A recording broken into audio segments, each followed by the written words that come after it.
In the relentless hum of the 21st century, amidst the dazzling glow of screens and the ceaseless churn of information, a peculiar malady has taken root. It is not a disease of the body easily diagnosed and treated, nor a sudden, catastrophic breakdown of the mind.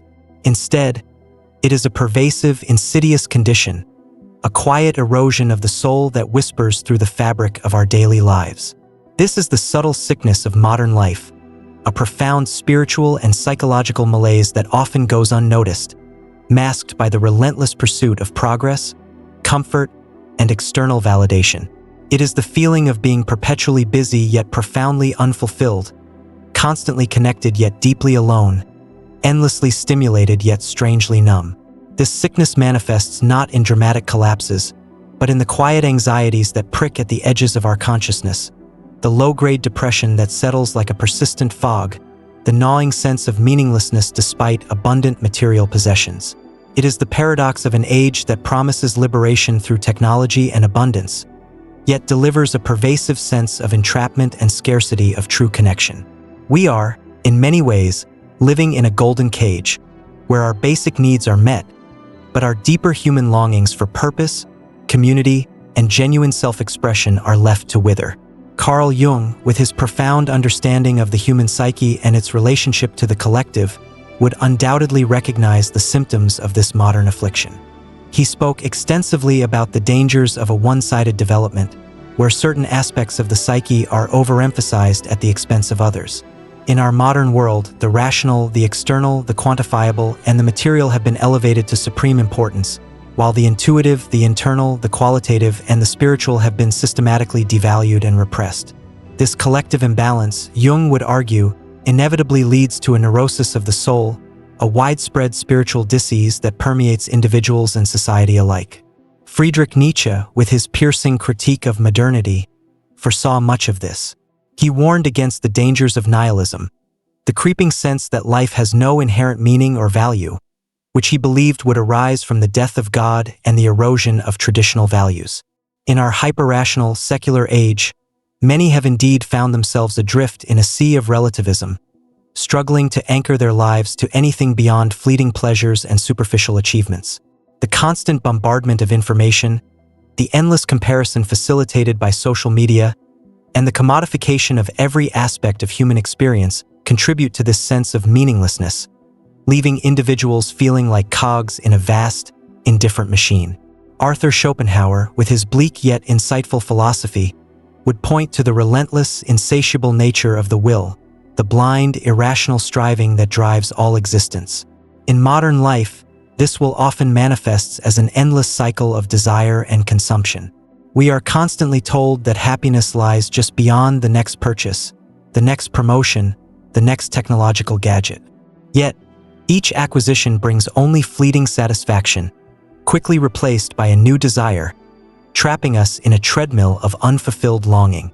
This perpetual striving, divorced from genuine inner contentment, is a core symptom of the subtle sickness. Jean-Paul Sartre, the existentialist, would highlight the crushing weight of absolute freedom and responsibility in a world without inherent meaning.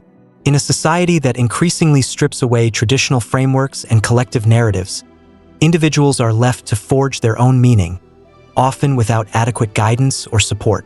This can lead to existential dread, a profound anxiety stemming from the realization that we are condemned to be free, to choose our own essence, without any preordained purpose. The constant pressure to define oneself, to perform, and to be perpetually authentic in a fragmented world can be an unbearable burden. Fyodor Dostoevsky, with his profound exploration of the human soul's depths, would recognize the spiritual hunger and the moral ambiguities that plague modern individuals. In a world that often prioritizes utility over virtue and efficiency over compassion, the inner life can become a battleground of conflicting impulses. The subtle sickness is also a moral sickness, where the pursuit of individual gain often overshadows collective well-being, leading to a pervasive sense of guilt, shame, or spiritual emptiness, even among those who appear outwardly successful. Aldous Huxley, in his dystopian vision of Brave New World, painted a chilling picture of a society where happiness is engineered through superficial pleasures and the suppression of deep emotion and critical thought. While we may not live in such an overt dystopia, the subtle sickness of modern life shares some disturbing parallels.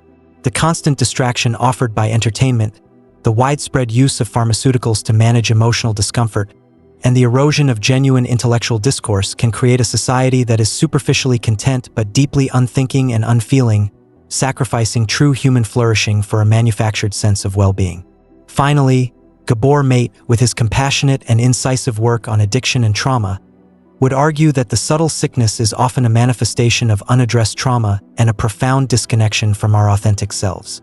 In a society that often demands conformity and suppresses genuine emotional expression, many individuals resort to various forms of addiction, to work, to technology, to consumption, to external validation, as a means of coping with inner pain and a lack of true connection. The subtle sickness is, in essence, a collective trauma response, a widespread attempt to escape the discomfort of being truly human in a world that often feels inhospitable to our deeper needs. This video will delve into the multifaceted nature of this subtle sickness, exploring its psychological, philosophical, and societal roots. We will examine how the relentless pace of modern life, the pervasive influence of technology, the erosion of community, and the suppression of our deeper emotional and spiritual needs contribute to this widespread malaise.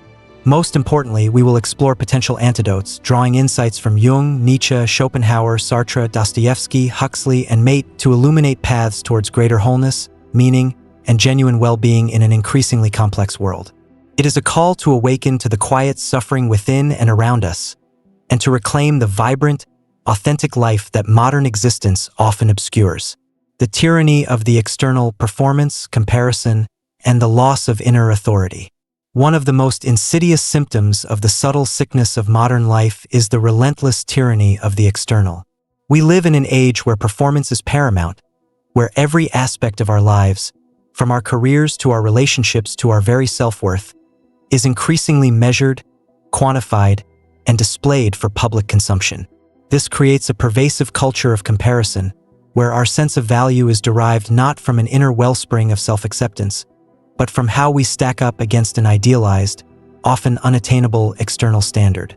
This constant outward gaze leads to a profound loss of inner authority, a disconnection from our authentic selves, and a chronic state of anxiety and inadequacy. In the professional sphere, the pressure to perform is relentless. The gig economy, the always-on culture, and the demand for constant innovation mean that work often bleeds into every hour of our day, blurring the lines between personal and professional life. Success is often defined by metrics, KPIs, quarterly reports, social media engagement, rather than by genuine contribution or personal fulfillment. This creates a hamster wheel of striving, where individuals are constantly chasing the next achievement, the next promotion, the next external validation, without ever feeling truly secure or satisfied. The fear of falling behind, of being deemed irrelevant, drives a compulsive need to constantly prove one's worth, leading to burnout, stress, and a profound sense of exhaustion. The digital age, particularly through social media, has amplified this culture of comparison to an unprecedented degree. We are constantly bombarded with curated images of seemingly perfect lives, flawless bodies, exotic vacations, thriving businesses, idyllic families.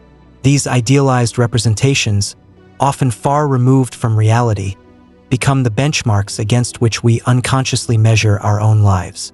The result is a pervasive sense of inadequacy, a feeling that we are not thin enough, rich enough, happy enough, or successful enough. This constant comparison erodes self-esteem, fuels envy, and traps individuals in a cycle of self-criticism and dissatisfaction. The inner voice of self-acceptance is drowned out by the clamor of external expectations. This outward orientation also manifests in the commodification of the self. Our identities are increasingly shaped by the brands we consume, the experiences we post, and the image we project online. Authenticity becomes a performance, and self-expression is reduced to a carefully curated persona designed to garner likes and followers. This leads to a profound alienation from our true selves, as we become more concerned with how we are perceived than with who we genuinely are. The inner life, with its messy complexities and authentic emotions, is sacrificed on the altar of external approval. The loss of inner authority is a direct consequence of this tyranny of the external.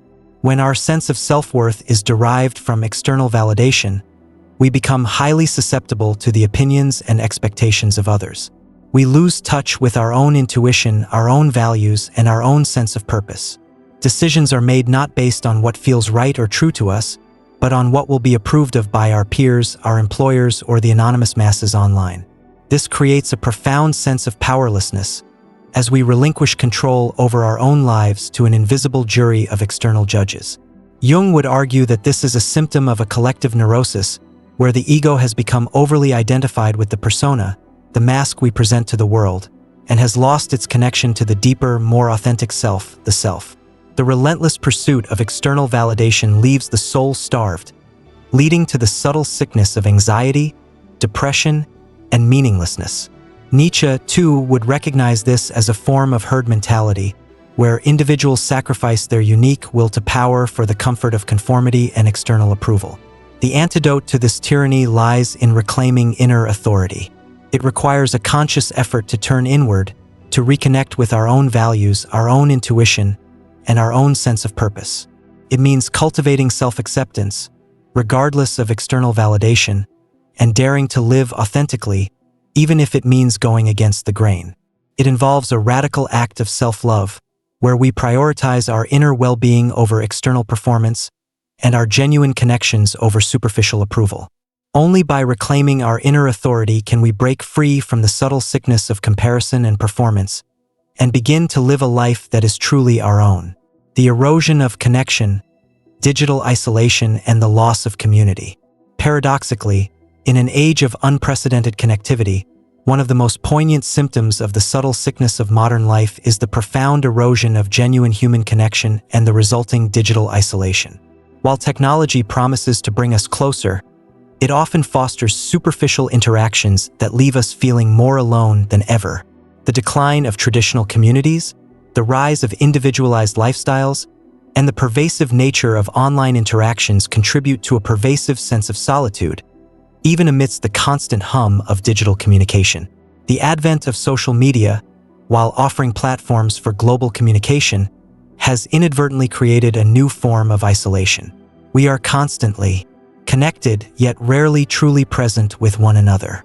Conversations are fragmented into short bursts of text, and emotional nuances are lost in the absence of face-to-face interaction.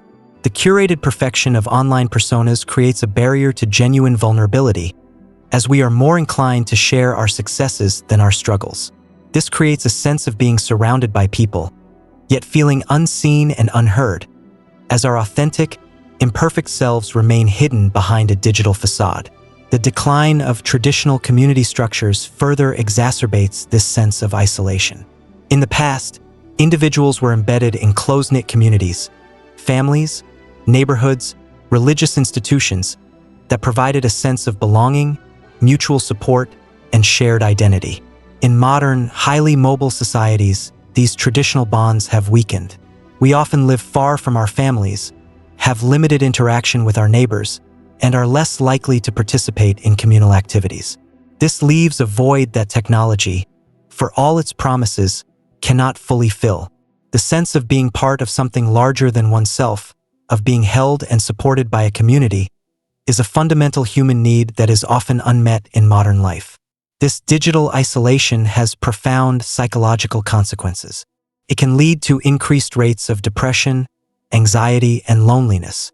The lack of genuine social support can make it difficult to cope with life's challenges, and the constant comparison to idealized online lives can erode self-esteem.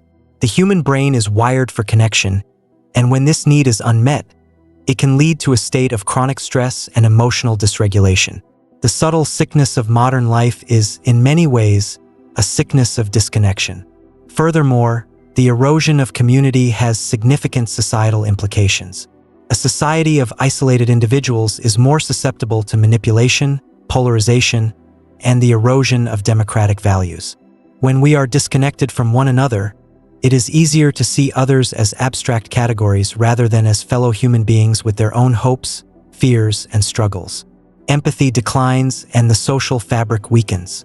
The loss of community is not just a personal problem. It is a collective crisis that threatens the very foundations of a healthy society. The antidote to this digital isolation lies in the conscious cultivation of genuine connection.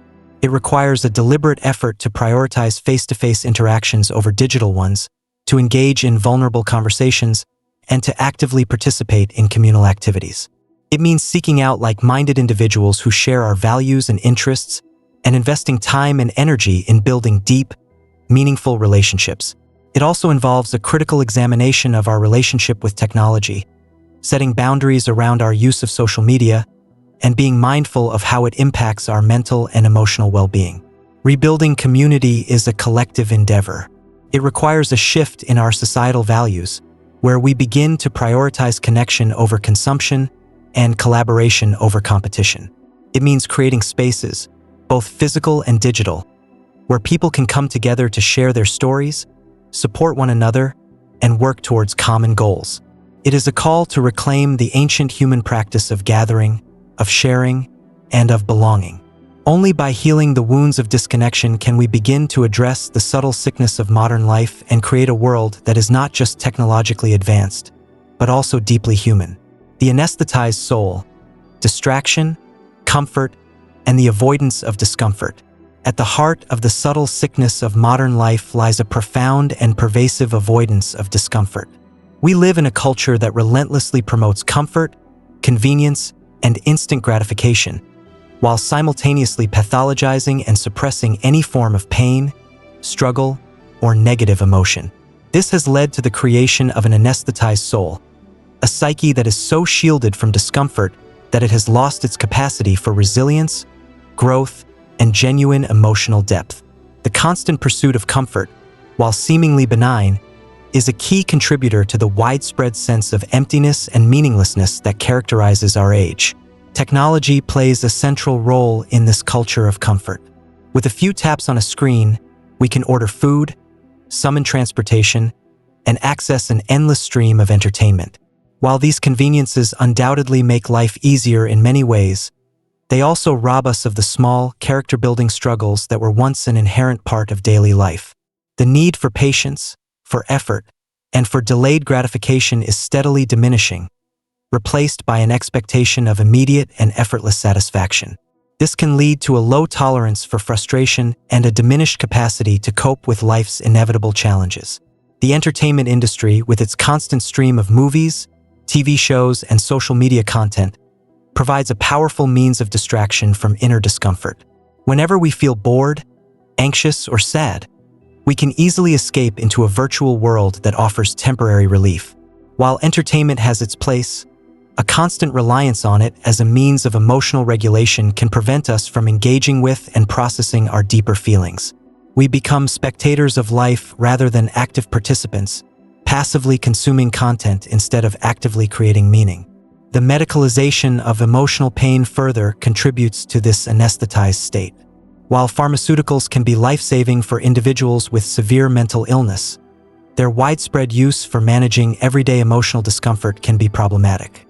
The message that is often conveyed is that negative emotions are a sign of a chemical imbalance that needs to be corrected, rather than a natural and meaningful part of the human experience. This can lead to a reluctance to sit with and learn from our pain, and a reliance on external solutions for internal problems. The soul's language of suffering is silenced by a prescription pad. This avoidance of discomfort has profound consequences for our psychological well-being. Growth, both personal and psychological, almost always involves a period of struggle and discomfort. It is through facing challenges, overcoming obstacles, and processing painful emotions that we develop resilience, wisdom, and a deeper understanding of ourselves. By constantly shielding ourselves from discomfort, we stunt our own growth, remaining in a state of perpetual psychological adolescence. The subtle sickness is, in part, a sickness of arrested development. Furthermore, the avoidance of pain leads to a diminished capacity for joy. As Brené Brown has famously argued, we cannot selectively numb emotion. When we numb our pain, we also numb our joy, our gratitude, and our capacity for deep connection. A life lived in the pursuit of constant comfort is often a life that is emotionally flat, devoid of the vibrant highs and lows that make us feel truly alive. The anesthetized soul is a soul that has forgotten how to feel.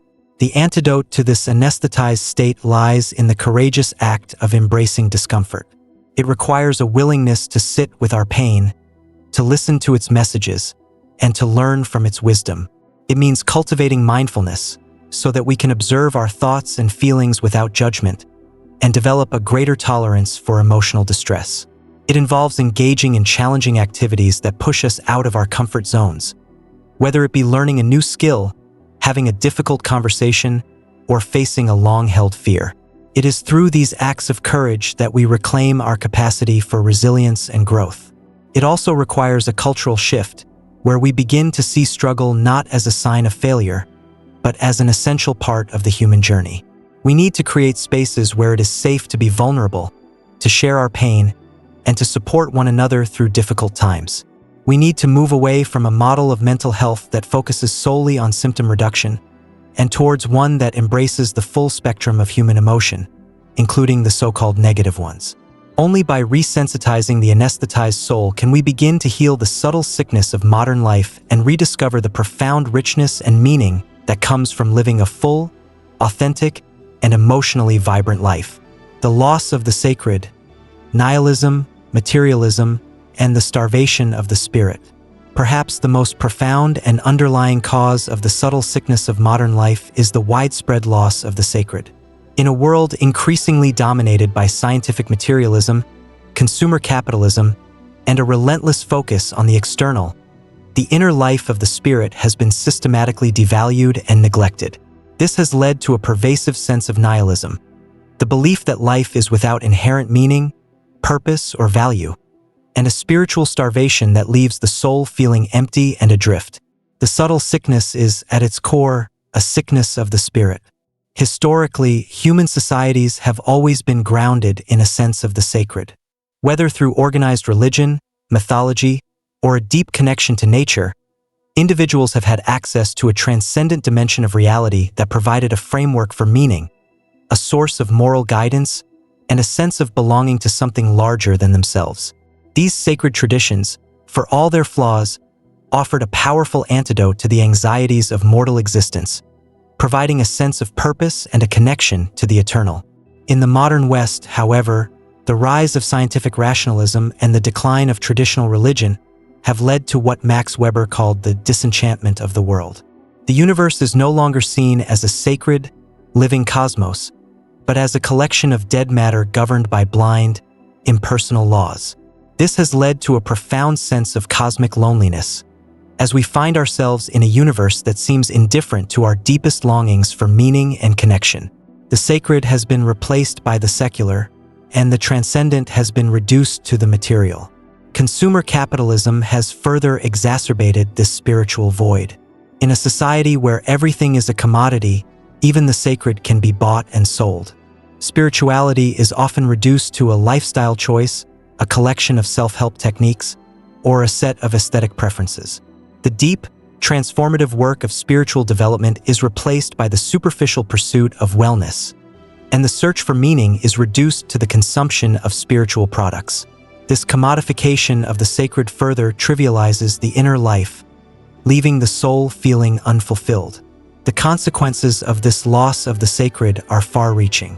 Without a connection to a transcendent dimension, life can feel flat, one-dimensional, and devoid of ultimate meaning. The pursuit of material wealth, social status, and fleeting pleasures becomes the only game in town, but it is a game that ultimately fails to satisfy the soul's deepest hunger. This can lead to a pervasive sense of cynicism, despair, and a quiet desperation that underlies much of modern life. The loss of the sacred also erodes our capacity for awe, wonder, and reverence. In a world that is constantly explained, quantified, and controlled, there is little room for mystery. The natural world is seen not as a source of sacred beauty, but as a collection of resources to be exploited. Art is often reduced to a form of entertainment or a financial investment, rather than a window into the transcendent. The capacity to be humbled and inspired by something larger than ourselves is a vital aspect of human well-being, and its loss is a significant contributor to the subtle sickness. The antidote to this spiritual starvation lies in the conscious reenchantment of the world. It requires a deliberate effort to cultivate a sense of the sacred in our daily lives, whether through a connection to nature, an engagement with art, a practice of mindfulness, or a return to traditional spiritual practices. It means looking beyond the surface of things and recognizing the mystery, the beauty, and the inherent value that lies within and around us. This is not a call for a blind return to pre-modern beliefs, but for a new kind of spirituality, one that is compatible with a modern scientific understanding of the world, yet still honors the deep human need for meaning, purpose, and connection to the transcendent. It is a spirituality that is grounded in personal experience rather than dogma, and that emphasizes compassion, interconnectedness, and a reverence for all of life. Reclaiming the sacred is a personal and a collective journey. It requires us to challenge the dominant narrative of scientific materialism and consumer capitalism, and to create a new story for ourselves, one that is rich with meaning, purpose, and a deep sense of connection to the cosmos. It is a call to reawaken the sleeping spirit, to nourish the starved soul, and to rediscover the profound and life-giving power of the sacred in a world that has all but forgotten it. Only by healing this spiritual wound can we hope to overcome the subtle sickness of modern life and create a future that is not just technologically advanced, but also spiritually alive. Conclusion: towards a new renaissance of the soul. The subtle sickness of modern life, with its pervasive anxiety, its quiet despair, and its gnawing sense of meaninglessness, is not an inevitable consequence of progress, but a symptom of a profound imbalance in our individual and collective psyche.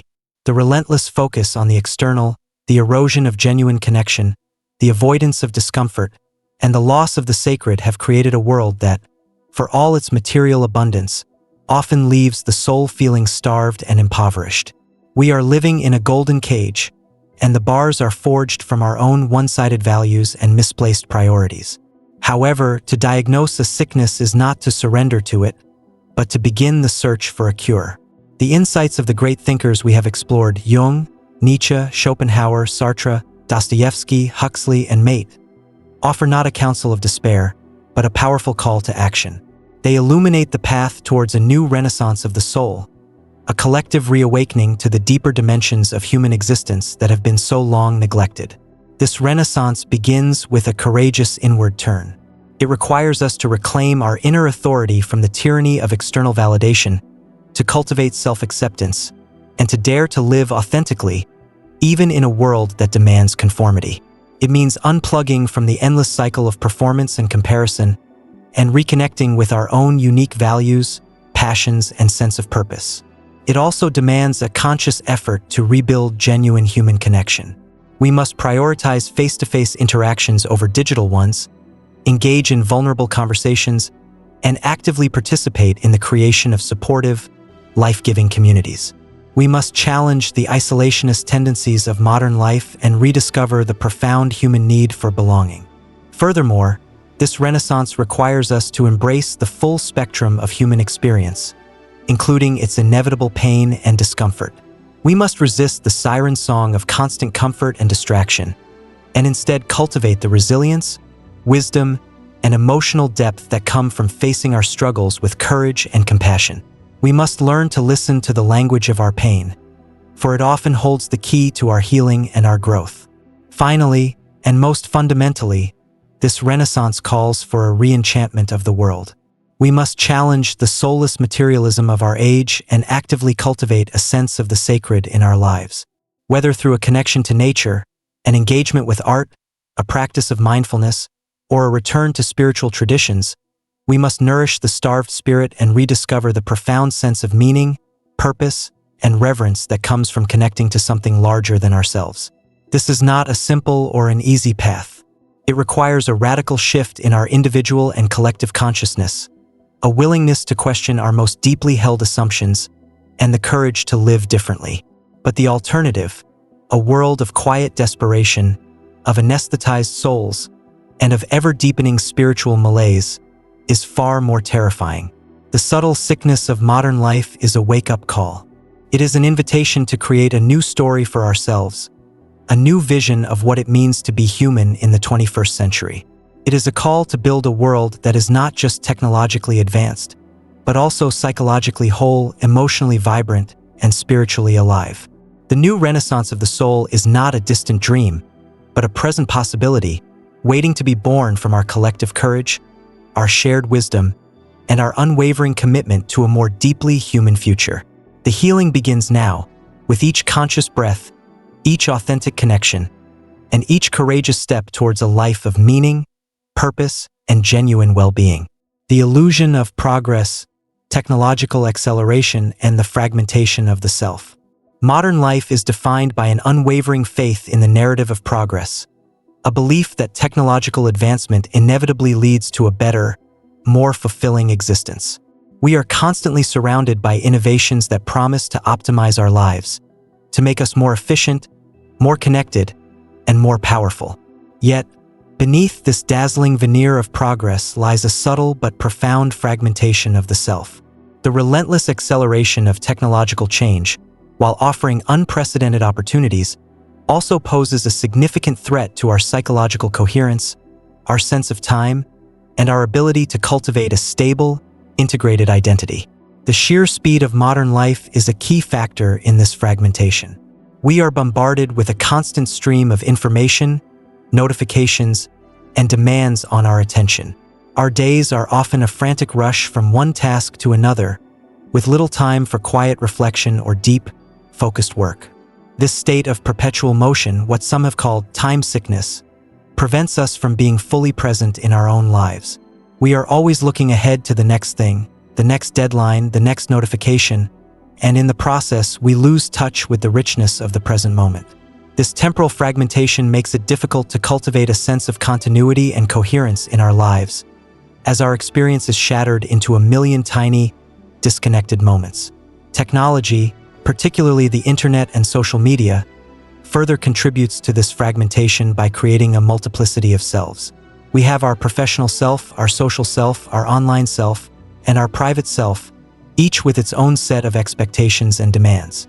While it is natural to have different roles in life, the digital age has amplified this to an extreme degree, often leading to a sense of being scattered and inauthentic. The pressure to maintain multiple, often contradictory, personas can be exhausting and can lead to a profound sense of alienation from our core identity. We are so busy performing our various selves that we lose touch with who we truly are.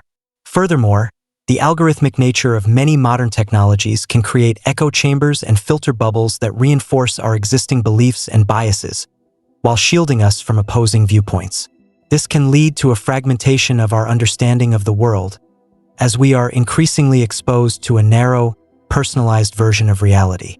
This intellectual fragmentation makes it difficult to engage in meaningful dialogue with those who hold different perspectives, and contributes to the growing polarization and tribalism that we see in many societies. The illusion of a personalized world is, in reality, a form of intellectual imprisonment.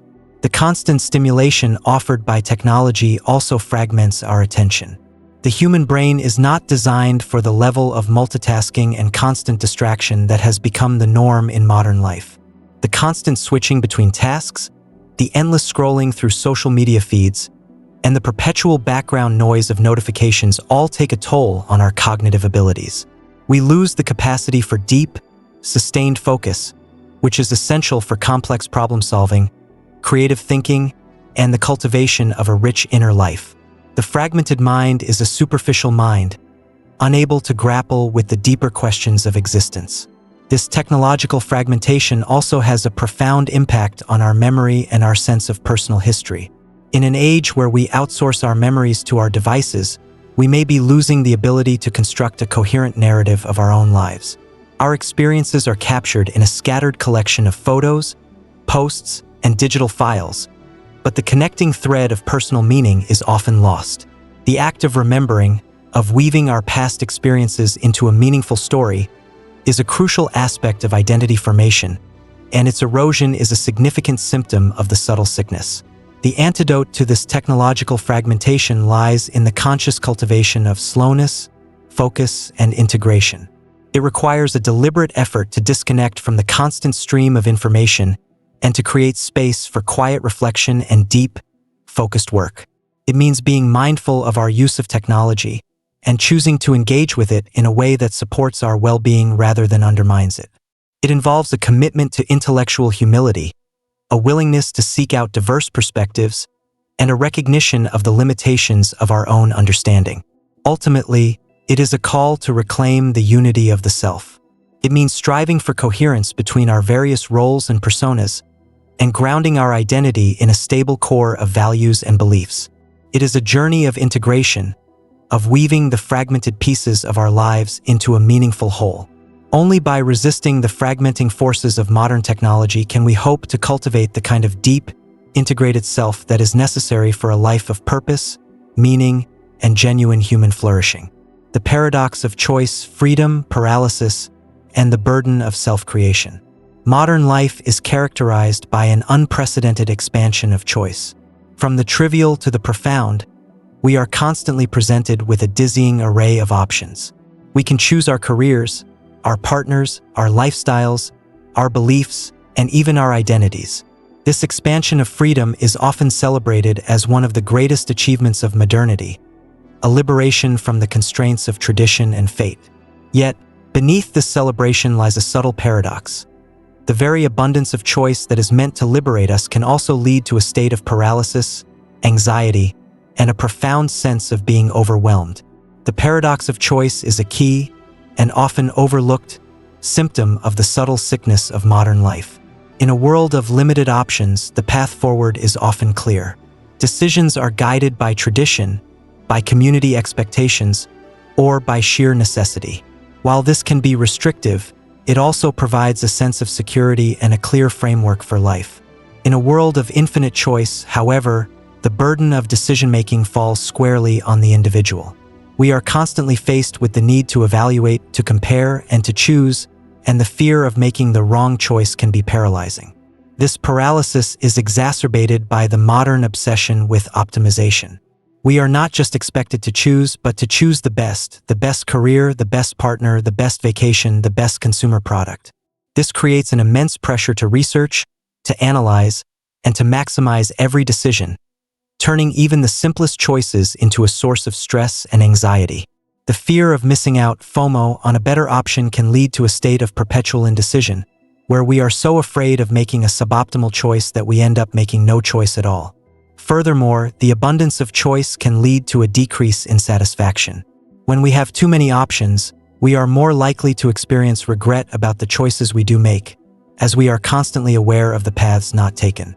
The fantasy of the perfect choice often overshadows the reality of the good enough choice, leaving us feeling perpetually dissatisfied, even when our choices are objectively good. The freedom to choose becomes a burden, a source of endless second-guessing and self-doubt. This paradox of choice is particularly acute in the realm of identity. In a world where we are told that we can be anything we want to be, the task of self-creation can be overwhelming. We are expected to forge our own identities from scratch, to construct a unique and authentic self from the endless array of possibilities. This can lead to a state of existential anxiety as we grapple with the profound questions of who we are and what our lives are for, without the guidance of traditional frameworks or collective narratives. The freedom to define oneself can feel less like a liberation and more like a terrifying void.